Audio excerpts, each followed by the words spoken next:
Joseph Kabila Kabange wabaye perezida wa Kongo Kinshasa akanasigira ubutegetsi Antoine Félix Tshisekedi Tshilombo yamushinje kuba nyirabayazana w'ibibazo igihugu gifite muri iki gihe.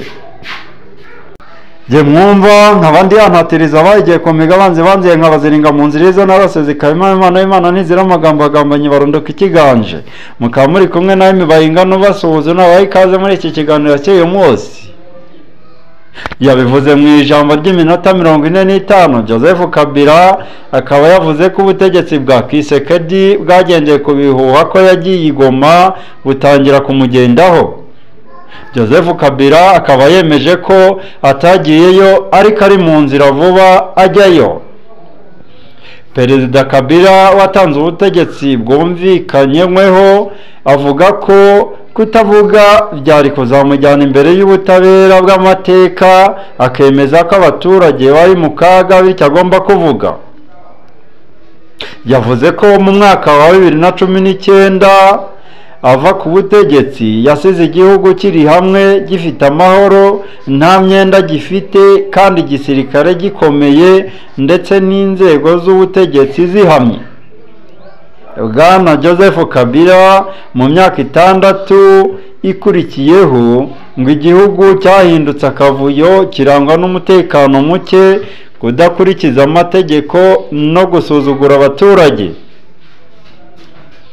Yongeye agira ati ubutegetsi buriho bwahinduye igihugu nk'ikinamico, ubutabera bwahindutse igikoresho, igisirikare cyasimbuwe n'imitwe yitwaje intwaro, abaturage bagambaniwe n'abagombye kubakorera. Perezida Kabila ashinja uwamusimbuye gucamo ibice abaturage, gutegekesha icyene wabo, gukoresha abacanshuro n'ibindi byakenesheje Repubulika Iharanira Demokarasi ya Kongo.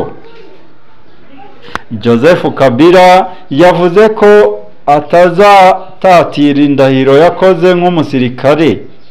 Yavuze ko yifatanyije n'abaturage bo mu burasirazuba bwa Kongo batereranywe na leta ya Félix Tshisekedi Tshilombo, agasaba ko ibagarukaho kuko nabo bakeneye ko abana babo biga.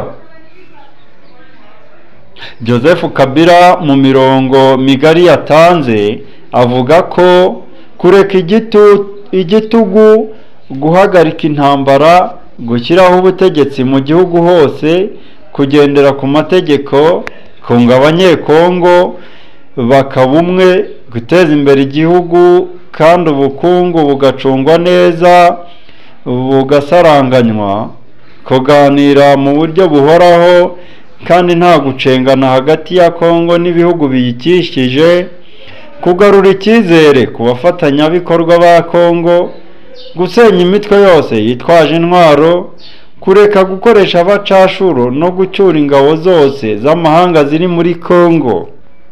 Izo ngingo zigera kuri 12 ngo ziramutse zubahirijwe igihugu cyava mu kangaratete ubutegetsi bwa Félix Antoine Tshisekedi Tshilombo bwagishyizemo. Joseph Kabila Kabange yavuze ko ibi ngibi bibaye mu gihe Sena ya Kongo yamukuyeho ubudahangarwa nka senateri w'ubuzima bwe bwose asigaje ku isi kugira ngo akurikiranwe n'urukiko rwa gisirikare rwa Kongo.